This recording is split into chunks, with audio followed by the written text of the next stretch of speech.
Decade of Love, 공감의 10년, XSFM.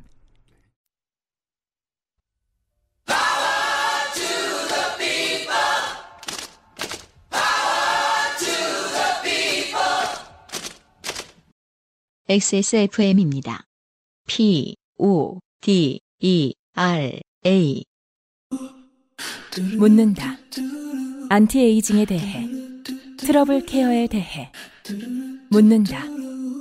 진짜 화장품에 대해. 피부 고민 단 하나의 해답. 앤서 19.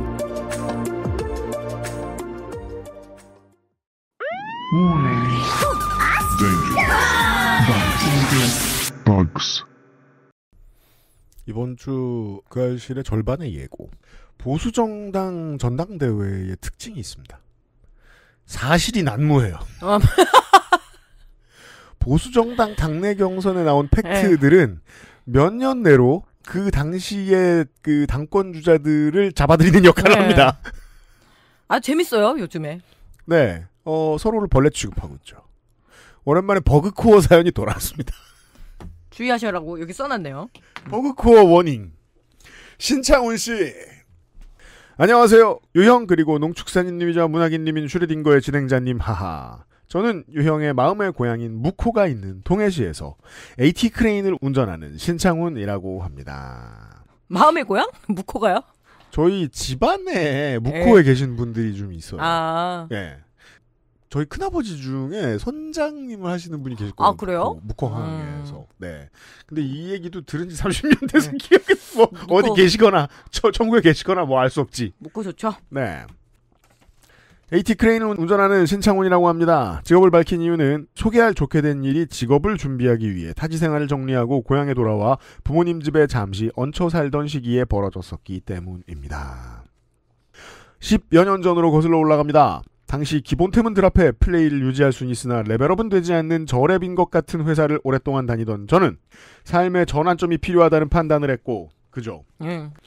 이게 노동에 되게 중요한 지점인데 회사가 진취적이지 않은 회사가 맞는 사람이 있는데 보통은 너무 진취적이지 않으면 그 회사에 오래 있을 수 없죠. 그게 다 각자에 맞는 걸 찾아야 되는 거죠. 너무 진취적이면 또 그죠? 사람이 갈리는 데가 있잖아요. 예를 들어 뭐 교토에 있는 사람들은 다 그냥 500년 된 가게에서 일하는 걸 평생의 복으로 알고 살 거 아니에요. 거기가 뭐 프랜차이즈를 더 낼 거야 어쩔 거야. 다만 대부분의 인생들은 그렇지가 않습니다. 농업도 비슷하다고 그러더라고요. 그러니까 이게 작물을 결정을 해야 되는데 매일매일 따는 거 있잖아요. 뭐 예를 들어서 과채류 중에서 뭐 토마토, 오이 이런 게 맞는 농민이 있어요. 아, 그렇죠. 근데 죽어도 그게 너무 싫어가지고 한꺼번에 그냥 싹 수확하고 한꺼번에 치우고 이게 맞는 사람들이 있거든요. 아. 그래서 그걸 결정하는 거가 귀농에서 되게 중요한. 큰 데서 일모작하는 게 맞는. 네. 그리고 그냥 한꺼번에 심었고 한꺼번에 걷는 방식. 근데 매일매일 따면 미쳐버리겠다는. 근데 이제 매일매일 계세요. 하시는 분들은 우리가 예전에 설명드렸잖아요. 도박 중독자다. 내일 출하했을 때 얼마 받을지. 경락가에 따라서 진짜 일희일비하는. 네. 그거 스릴 있고 좋네. 네. 여튼 타지 생활을 정리한 뒤 부모님이 사시던 작은 바닷가 마을에 몸을 맡기게 되었습니다. 전부터 관심이 있었던 중장비 운전에 도전하기로 한 거죠. 낮에는 학원을 다니며 여러 가지 장비를 배웠고 과로 어떤 장비를 몰게 될지 몰라 정확히는 어떤 시험에 붙게 될지 몰라 다 배웠습니다. 지게차, 굴삭기, 로더, 크레인, 개인적으로 대형 면허까지요. 아이고 열심히 하셨네요. 네. 네. 밤에는 온라인 게임에 매진했습니다. 보통 하나 배우는 것도 힘들어들 하는데 중장비 시험을 준비하는 삶이란 참으로 좋더라고요. 여느 시험과 같이 정해진 날짜를 기다리기만 하면 됐고 여느 시험과 달리 남는 시간에 홀로 공부할 수도 없었습니다. 아, 그래서 할 수 있는 게 그럼 이제 불법이죠. 그죠. 제가 맨날 얘기하잖아요. 그 오토바이 기능운전 시험을 보러 헬멧을 들고 들어오는 사람들이 있다. 그러면 안 됩니다. 그치. 네. 이미 뭘 하고 있다는 뜻이니까요. 정해진 시간에 정해진 장소에서만 배우고 집에 돌아오면 마음 편히 남은 시간을 보내면 됐지요. 쾌적한 반백수의 삶이었습니다. 아무튼 부모님 집에서 얹혀 살던 제 방은 오랫동안 비어있어서 창고 비슷하게 쓰던 방이었습니다. 원래 좁기도 했거니와 물건을 쌓아두어서 더 비좁았어요. 누울 공간만 있으면 되니 별로 불만은 없었지만 문제는 제가 가져온 컴퓨터였습니다. 책상은커녕 의자 하나 둘 공간이 없었거든요. 9시에 거실에서 잠자리에 드시는 아버지 습관 탓에 거실에 놓기도 애매했습니다. 고민하던 저는 컴퓨터를 그냥 바닥에 두기로 했습니다. 왜 이제 점점점 거실에서 나와서 자게 될까요? 저도 거실에서 자거든요. 방 놔두고. 자꾸 기어 나와요. 우리 어르신들도 그렇더라고. 예. 네, 저는 그렇진 않은데. 좀 방이 답답하고 예, 거실에서 자게 돼요. 그 어르신들 특인 것 같아요. 나도 3년 뒤부터 그런단 말이야. 그렇죠. 슬플 것 같아. 밀려난 느낌이 들 것 같기도 하고요. 본체와 모니터를 나란히 놓고 엎드려서 게임하면 됐으니까요. 엎드려서요? 어깨를 받쳐가지고? 그러니까 몸 컨디션이 아이고야. 좋을 때네요. 그렇죠. 어깨가 네. 그냥. 아, 써놓으셨네. 그때만 해도 척추가 싱싱했거든요. 거실로 불빛이 나가지 않게 방 불을 꺼둔 채 여느 때처럼 게임을 하고 있는데, 그죠? 반백수가 뭐 이 정도는 힘들어야죠. 벗고 있는 등 위에 여름이군요. 가벼운 물체가 툭 떨어지는 느낌이 들었습니다. 가벼운 물체가 툭 떨어져서 좋은 일은 발생하지 않습니다. 보통 인간에게. 천장에서 떨어질 만한 게 뭐가 있을까요? 제가 마지막으로 등과 머리 위에 떨어졌던 가벼운 물체로는 새똥이 있습니다. 무슨 새였는지도 모르겠습니다. 주로 에어컨 물이 요새 많이 떨어지죠. 에어컨 물도 떨어지고. 그렇죠? 네. 네. 대수롭지 않게 몸을 흔들어 털고 게임을 계속 하려는데 뭔가 오싹한 기분이 들었습니다. 그 게임 꽤나 재밌나 보네요. 이게 지금 계속 집중을 할 생각을 한다는 자체가. 부모님 집은 바다를 오목하게 안고 있는 자그마한 산 중턱에 있습니다. 사람 왕래도 많지만 고라니나 너구리 등 야생동물도 심심치 않게 목격할 수 있는 곳입니다.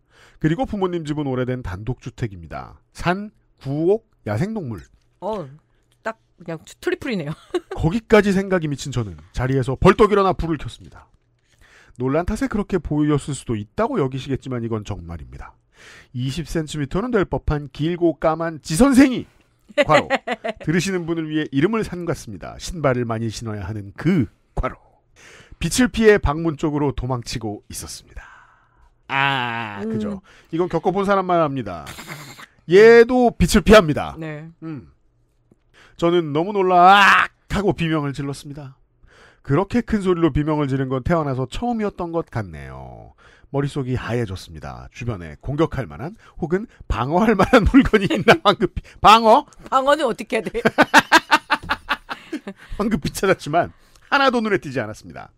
과로 아마 있었겠지만 너무 당황해서 살피지 못했겠죠. 서랍장 위에 놓여있던 두루마리 휴지가 눈에 띄더군요. 저는 휴지를 집어들었습니다.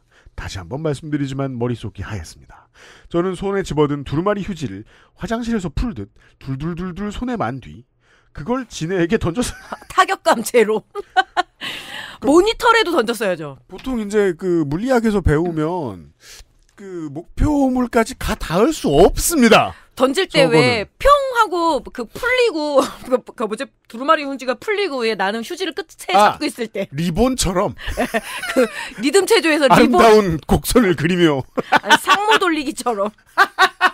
아무튼 아무것도 할 수 없었다는 거예요. 지금 다시 생각해도 어처구니 없는 행동이었습니다.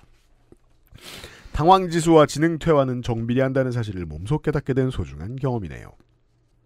아마 평소 벌레를 발견하면 휴지로 잡아 밖에 놓아주던 습관과 저건 도저히 손으로 잡을 수 있는 존재가 아니라는 생각이 동시에 튀어나와 벌어졌던 일인 듯합니다.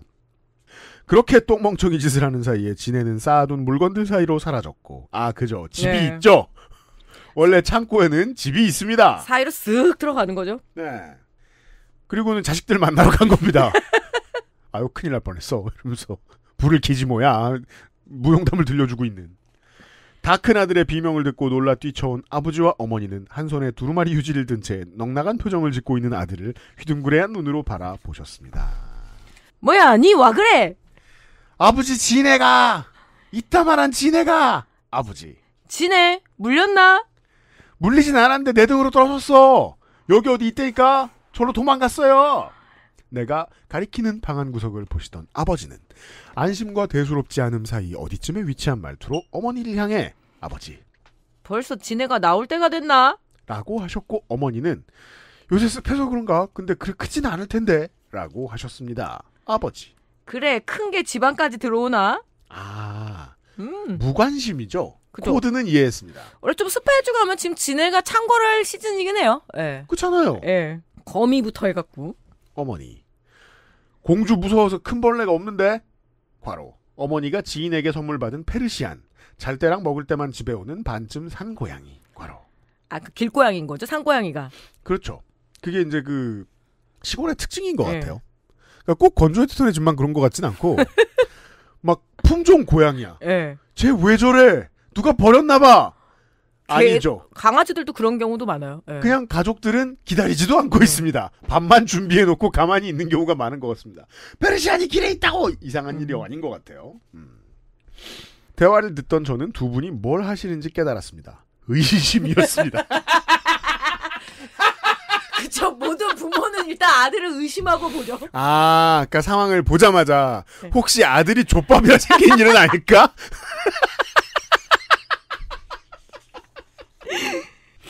육아는 사람을 이렇게 시니컬하게 만드는 측면이 없지 않은 것 같습니다.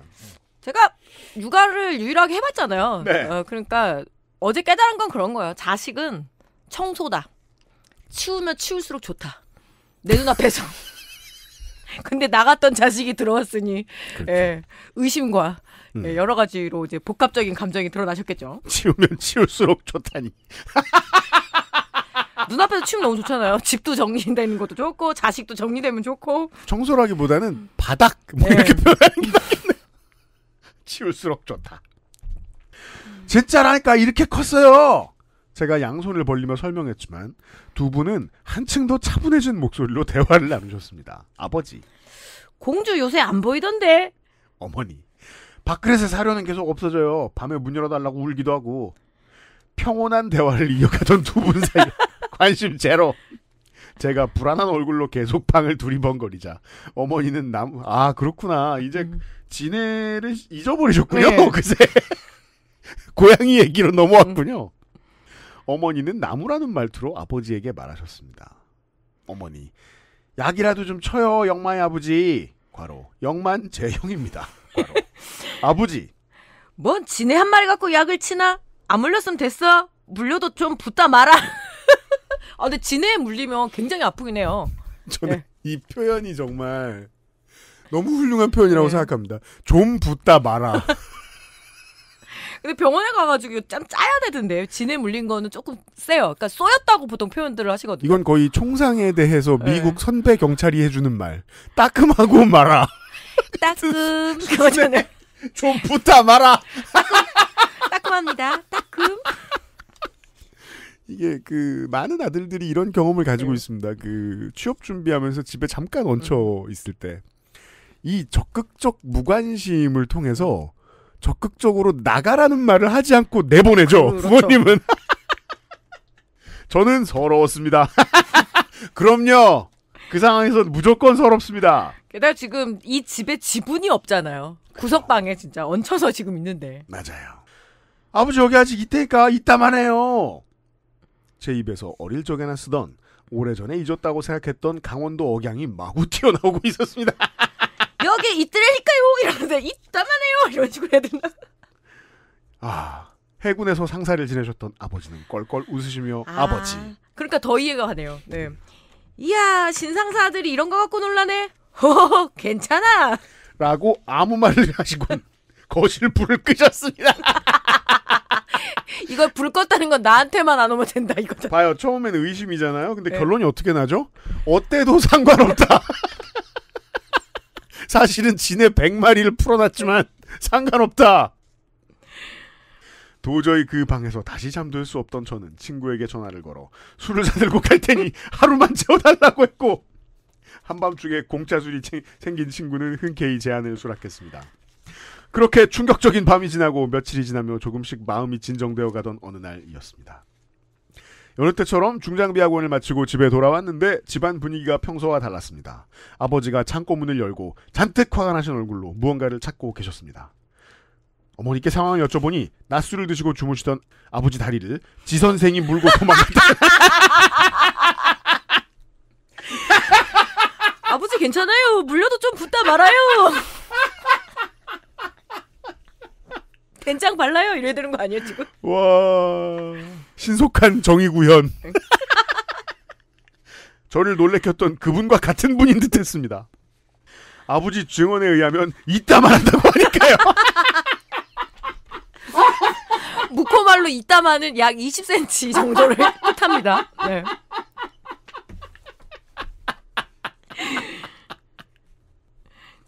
그죠? 해군에 대한 그런 환상이 있어요. 네. 남들이 못 잡는 걸 잡고 못 보는 걸 보고 어떤 것에 대한 두려움이 없을 거라는. 그리고 막 조난당했을 때 막 갯벌에서 막 잡아서 먹고 막 버티고 이럴 것 하지만 같은. 그러니까 해병 말고 해군들도 물론 그런 걸 네. 할 줄 알죠. 하지만 제가 제 나이 또래에 만났던 모든 해군들은 흰 수병 옷 뭐 묻을까봐 하루 종일 자기 몸만 쳐다보고 있는 친구들이 지나지 않았으며 두려운 모든 걸 다 두려워했습니다. 보통 사람들처럼. 공작새 같은 삶을 살죠. 그거 흰 옷 진짜 네. 쫙 다리고 아니, 집에 가서 갈아입고 나오면 되잖아. 자기만을 꾸밀 줄 아는. 찌개를 먹자고 한 건 진데. 아무튼 별것도 아닌 그래 클리가 없는 지선생이 아버지 다리를 무는 순간 이따만한 응징 대상으로 둔갑했지요. 이걸 정치용어로 내로남불이라고 합니다.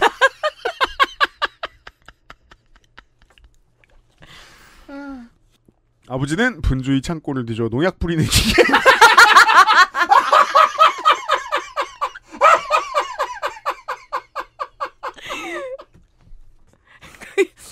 아니 SS기를 동원하지 않는 게 다행이네요.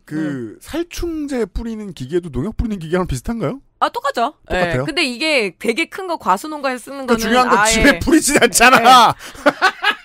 아니면 그 조그만 거 있어요. 왜 조그만 그 분홍색 통 이렇게 약 한 500ml 정도 들어가는 거에서 이렇게 칙칙칙칙 뿌리는 거 있거든요. 왜 물총 싸움 하듯이 뿌리는 맞아요. 그런 게 그건 있고. 우리가 도시에서도 볼 수 있죠. 보통 지금 말씀하신 거면은 이렇게 등에다 매는 정도는 하신 것 같아요. 그러니까 이거는 샤워를 하려고 소방호스를 가져오는 거잖아.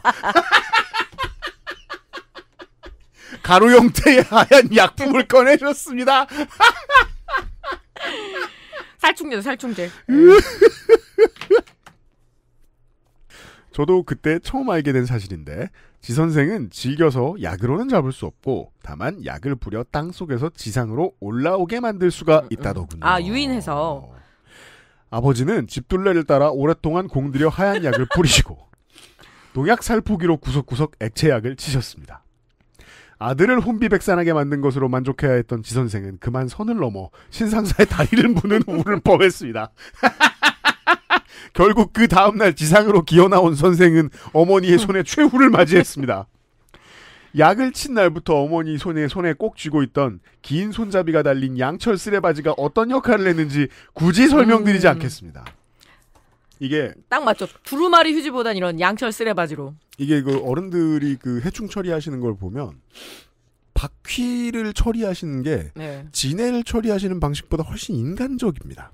그쵸. 바퀴는 뭐. 왜냐하면 바퀴는 즉사하도록 도와주는데 진해는 좀 진해는 토막 땡땡을 토막 살충? 힘들어요. 그러니까 지금 아마 유피디는 쓰레바지를 이렇게 쫙 하고 했을 거라 생각하는데 저는 아마 신상사 어머님께서 칼 썰듯이 썩억 했을 거라 생각합니다. 제가 또 농촌 출신이니까 알죠. 왜냐면 얘들이 잘라도 살아남거든.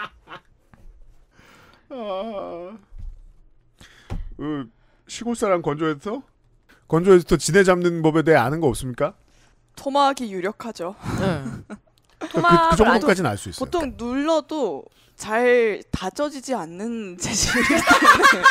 더 다져진다. 뭐야 알잖아 그거.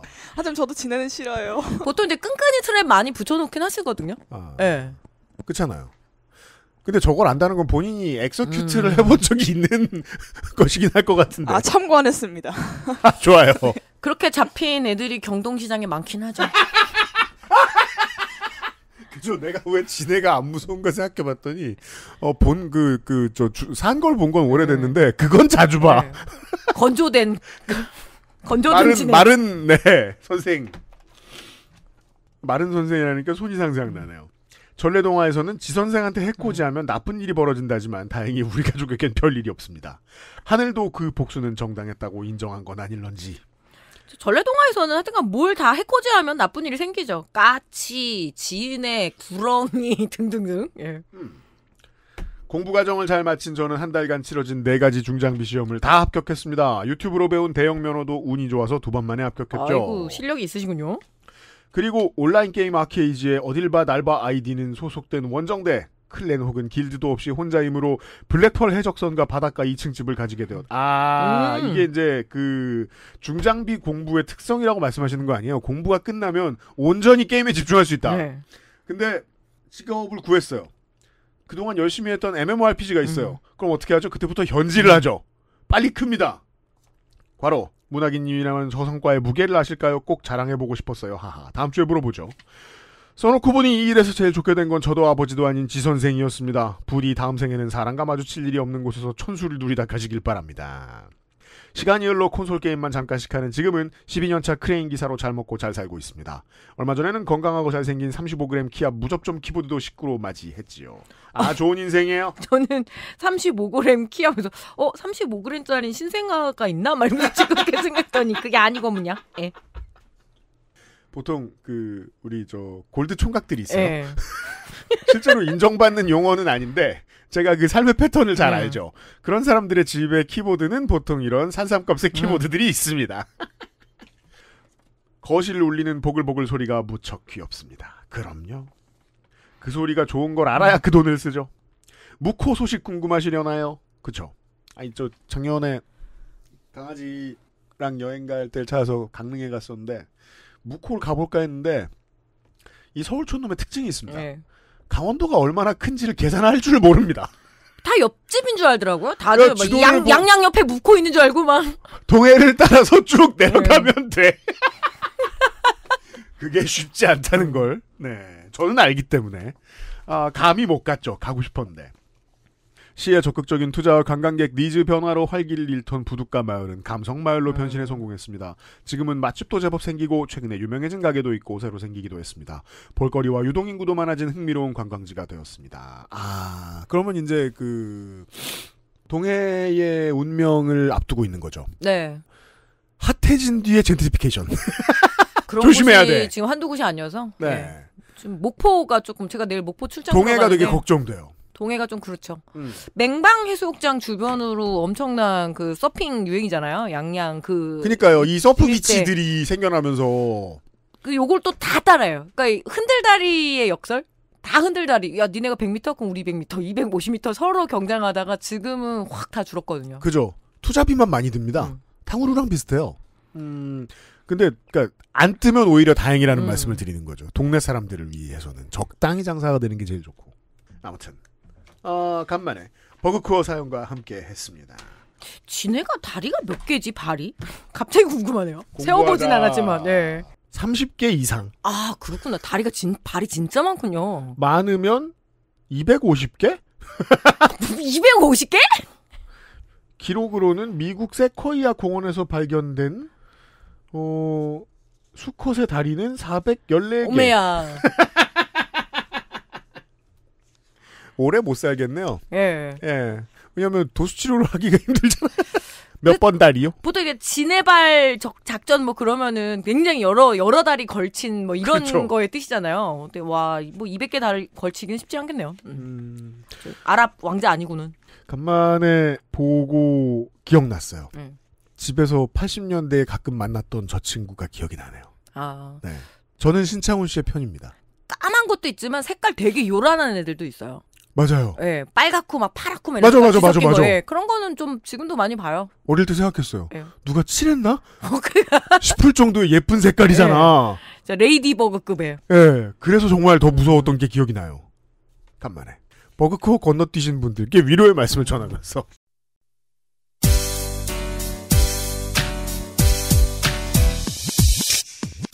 지금 들으신 이야기는 XSFM의 팟캐스트, 요즘은 팟캐스트 시대에서 소개된 사연입니다.